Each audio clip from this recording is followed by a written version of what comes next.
Our next fellow is changing the way science is being taught, especially to struggling students at Calumet College of St. Joseph.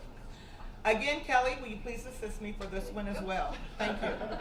Let me tell you a little bit about Sandra Rogers. She is director of the Calumet College of St. Joseph Biophysical Chemistry Department and a researcher into Alzheimer's. She launched an innovative curriculum that combines lecture with hands-on lab work that especially helps struggling students. They win awards even when competing with students from larger universities. And her style of teaching has led to the selection by NASA for a 30-day experiment on the International Space Station. Please welcome a Northwest Indiana trailblazer, Dr. Sandra Rogers.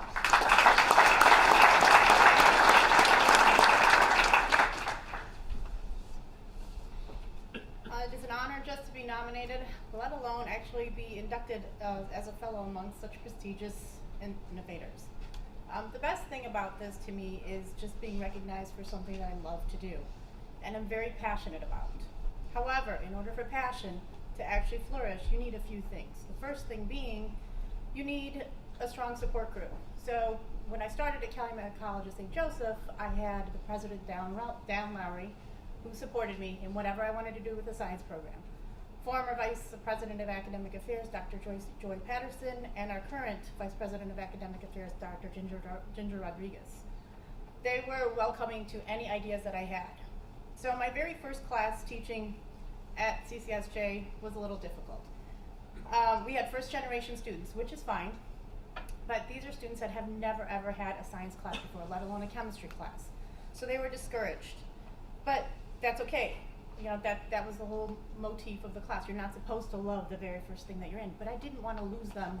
I wanted to keep them and have them continue to enjoy science as is. So what I decided to do was marry our labs and our lectures. So let's just, do a lecture a little bit. Now let's apply the lecture that you learned about. Actually do the problems, see what you're doing. And the next step would be have them explain it to their peers. Learn from peer tutoring, peer mentoring. From there, now let's take what we learned and apply it to real life. Let's do a lab. Let's see what we learned, how it applies to the lab. Take it one step further. Why stop at just learning what you're supposed to learn in a typical classroom setting? So this is when I started talking to them first about what they wanted to do. A lot of them were health science focused. So obviously the medical field was a route to go. I had done research prior on Alzheimer's disease, and I found this intermediate species which supposedly may accelerate or has accelerated Alzheimer's, and if I can capture that and prevent it from happening, I could find a preventative. So I figured, why not have our students actually partake in this? And I did. They enjoyed it. They loved it. They went home, talked to their parents, said, this is what I did. I'm actually doing real life experiments. So I've caught them. Now I can do something else with them. So take everything that they've learned and give them confidence. So let's take this confidence and take it another step further. Let's go to conferences nationwide. So they started presenting their results nationwide. They beat out students from Northwestern University, University of Chicago, Purdue, University is another one. These are just to name a few. So now they are no longer just graduating as students with a degree, they're actually getting a CV. They've bumped out of that resume section and they're in the curriculum vitae. They are marketable. So with this passion though, we were approached by CASIS and NASA.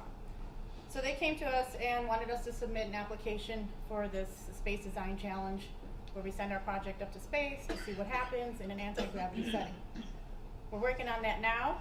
So we've created some innovators ourselves. So not only was my stuff innovative, but I've created innovators, the next generation of innovators. And I have to throw this out there. So Urschel, we contacted a couple of engineers at Urschel who helped us because we were stuck for months at one point. So recently we've made some connections with them. And believe it or not, even though they're in the food business, they've helped our side with the engineering aspect of things. So thank you very much. Anything for guys. space. Thank you. I'll put that out there. So that's it. So we're paying it forward. Everything. Hopefully these guys are the future scientists of our world and find a cure for Alzheimer's disease.